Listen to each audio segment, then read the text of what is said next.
the problems with having an ageing body is things don't work as well as they did during our youth.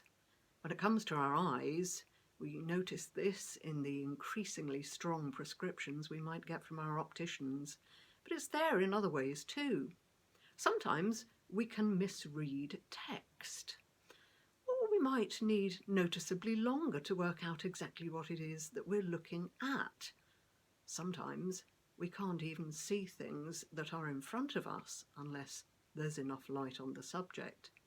One way or another, we become more aware just how important this particular sense is to us in interpreting the world that we inhabit.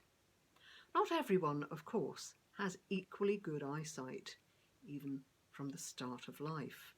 In the ancient world, a lack of sight was routinely connected with God's displeasure. It was a view that has still remained among some people, even until very recent times.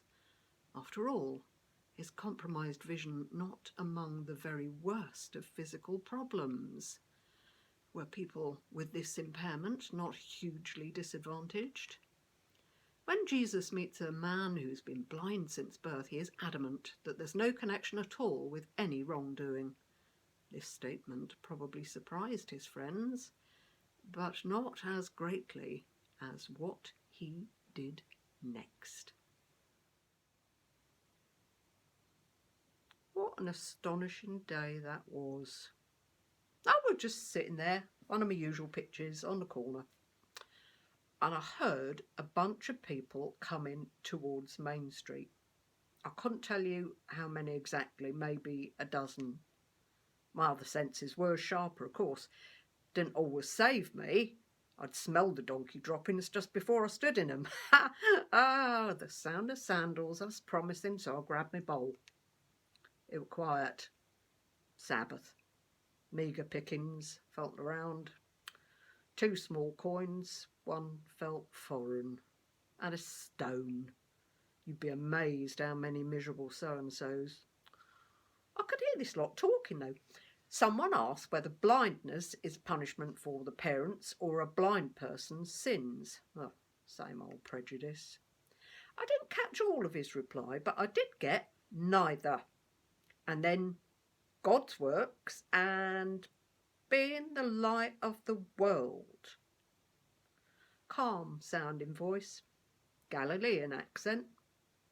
I ain't got as far as calling out, "Spare a denarius, governor," when that same voice says, "Bring him over here, Andrew." Worried me. Was I about to get a good kicking? Except nobody grabbed or dragged. Sandals approached. Just the two, and I were tapped, gently, on the shoulder.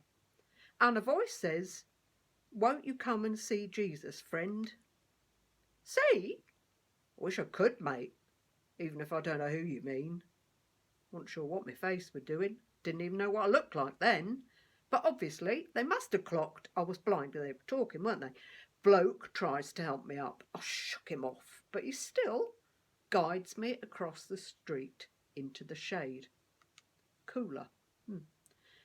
He asks my name, and the other voice says, "Did I hear you say you wished you could see me?" Might have. Slightly embarrassed. Couldn't help being a bit prickly. Didn't mean anything by it.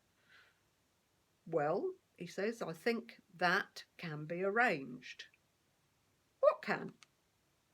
Uh-oh. I heard spitting. But then, as a sort of scrabbling in the dirt, like he's making mud pies, he asked if I would mind some experimental treatment on my eyes. Be my guest, I thought. So I nods. Next thing I know, he's putting stuff over both my eyes. It feels sort of warm and gritty. Smells of mud. Strangely soothing though. Next he's asking, do I know the Pool of Siloam? It's just round the block, of course, just near the city wall. He tells me to go there and wash.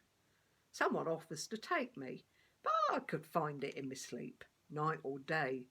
Paradoxically, darkness and light are both alike to me. They were. I must have looked such a fright. I've had black eyes before, I'm told. Can't tell you why I felt excited. I'd never seen. What on earth could change that? I remember then rubbing at the mud, splashing my clothes, voices and laughter around me, coming up dripping.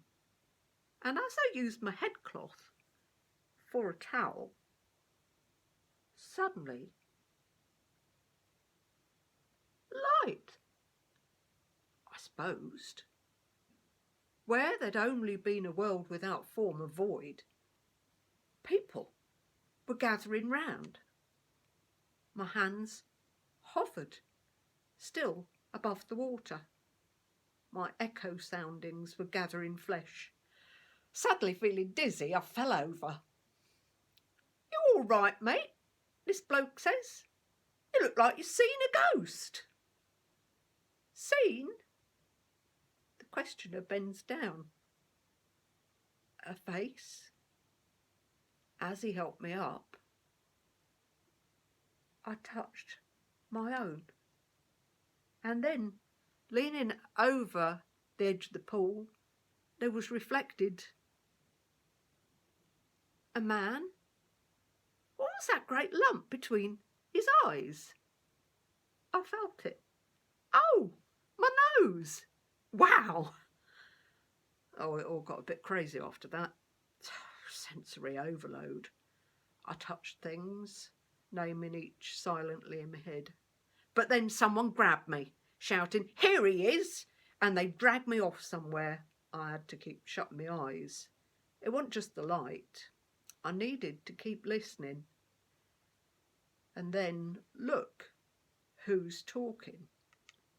They worried at me like stray dogs, demanding to hear what had happened, and then arguing about whether Jesus was from God. Apparently want the day for miracles.